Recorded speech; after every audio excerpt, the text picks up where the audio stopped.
Maria, sou servo missionário Roberto, que Pedro foi o primeiro Papa? Pastor Rodrigo Mocelin responde, né? Esses argumentos protestantes são muito fracos, né? Para tentar negar o pastoreio de Pedro, para tentar negar essa vertigem, né? Olha só que interessante. Bonifácio VIII, em 1302, disse: dizemos e determinamos que cada criatura humana deve se submeter ao Papa de Roma para a sua salvação. Quem salva é Jesus, mas se você não submete ao Papa para a sua salvação, você não é salvo. Lembra? Sempre acrescenta algo. Sim, o pastor, quem salva é Jesus Cristo, mas Cristo deixou quem autorizado para levar essa mensagem de salvação para você ser salvo? Cristo deixou a sua esposa. Para você ser salvo, para você conhecer a verdade, você tem que passar por essa igreja. É sobre ti, Pedro, edificaria minha igreja, uma igreja que tem pastor, que vai pastorear a ovelha, que vai levar você para essa igreja, para essa verdade, para essa salvação, que é o corpo místico de Cristo. Tanto que ali em Atos Apóstolos 2,47, as pessoas convertidas ali estavam bem próximo do caminho da salvação. A igreja, porque o caminho da salvação é essa igreja que Cristo deixou. Que interessante, o Papa está certo. O Papa tem autoridade de ligar e desligar. O Papa tem autoridade de levar o caminho da salvação às pessoas, porque ele é o próprio sucessor de Cristo na Terra, que pastoreia essa igreja que é o corpo místico de Cristo. Interessante, Atos Apóstolos 2:47, louvava a Deus e cativava a simpatia de todo o povo. E o Senhor cada dia lhe ajuntava outro que estava a caminho da salvação. A igreja se tornou pública ali em Atos dos Apóstolos 2.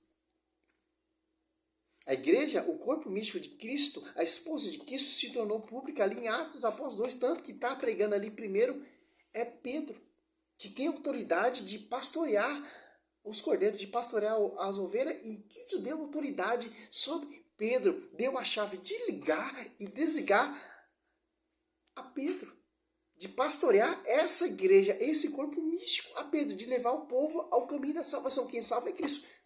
Mas para você ser salvo por Cristo, você tem que chegar à igreja de Cristo, tem que seguir o fundamento, tem que obedecer, não ir diretamente a Cristo, porque Cristo deixou a sua esposa, deixou seus discípulos, deixou uma doutrina, deixou uma igreja, deixou um ministério apostolado para você chegar a essa verdade. Simples entender isso, pastor. É isso que os papas entendiam e quer explicar. Uma característica do anticristo, Paulo diz, é que ele se coloca no lugar de Deus. É isso que o papado é. Ele se coloca como mediador entre nós e Deus.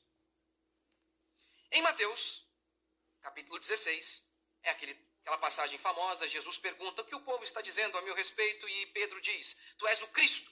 Jesus então diz assim, Jesus o elogia e fala: você disse isso pelo Espírito Santo de Deus. E aí Jesus lhe diz assim: também eu te digo que tu és Pedro, e sobre esta pedra edificarei a minha igreja, e as portas do inferno não prevalecerão contra ela. E daí então eles dizem que esta pedra aqui é Pedro. O que Jesus está dizendo é o seguinte: eu vou edificar a minha igreja. Como o cara é burro, né? Essa pedra é Pedro. Claro que pedra. De edificar o edifício. 1 Pedro 2:5. De fundador é Cristo. A pedra que vai edificar esse edifício, que vai edificar essa igreja, é Pedro. Por ação de quem? Do Espírito Santo.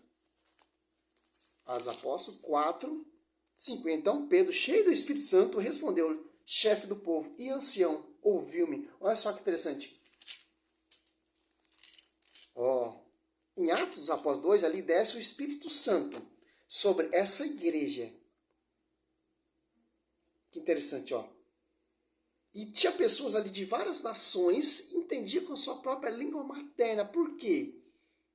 Para não ter essa dúvida que está tendo hoje. Um diz que é João Batista, outro diz que é Elias, outro diz que é um dos profetas que ressuscitou. Mas e vocês?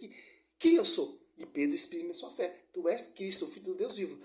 Feliz és ti, Simão, Porque não foi a carne e o sangue que revelou isso, mas o Pai que está no céu. Por isso eu declaro, tu és Pedro, sobre ti eu edificarei a minha igreja. Então, por que teve essa revelação? Olha só que interessante. Atos Apóstolos 2, 7. Porventura, impressionados, manifestava a sua admiração. Não são, porventura, galileus todos esses que falam? Como então nós ouvimos falar, cada um em nossa própria língua materna? Partos, medos, elemitas, os habitantes, a Mesopotâmia, a Judéia, a Capadócia, o Ponto, a Ásia, a Frígia, a Panfilha, o Egito e as províncias da Líbia, próxima a Cirene. Peregrinos, romanos, judeus e representam, cretenses e arábios, ouvimos publicar em nossa própria língua as maravilhas de Deus. Estavam, pois, todos atônicos, e sem saber o que pensar, perguntavam uns aos outros, o que significa essas coisas? Olha só que interessante. Por isso, para você entender que só tem uma só igreja, só tem um pastoreio, só tem uma doutrina, só vai ter um porta-voz. Pedro morre, Lino sucede seu lugar, quem diz é a patrística. Eusébio de Cesareia, e Lino morre, Anacleto, e vai sucedendo outros apóstolos no lugar. Para quê? Para conservar a tradição, para conservar o apostolado, para conservar a doutrina. Tinha pessoas de várias nações ali, entendia com sua própria língua materna, porque a igreja que Cristo fundou, sob o pastoreio de Pedro e os apóstolos, só vai pregar um evangelho, só vai pregar uma só doutrina, só vai ter um só pastoreio, um só porta-voz.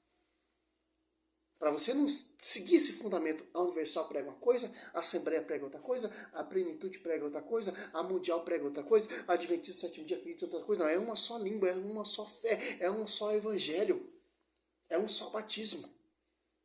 Que interessante. Por isso que desceu o Espírito Santo, só tem um só Espírito Santo. Segundo Coríntios 4, irão pregar vários Jesus diferentes, que é outro Espírito diferente.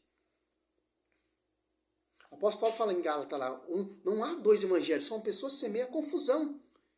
Se nós, um anjo, alguém, pregar outro evangelho que seja diferente, que nós transmitimos, que foi ensinado, que foi pregado, seja inválido.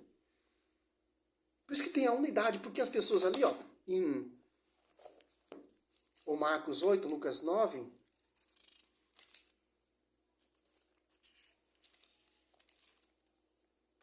Marcos 8, ó.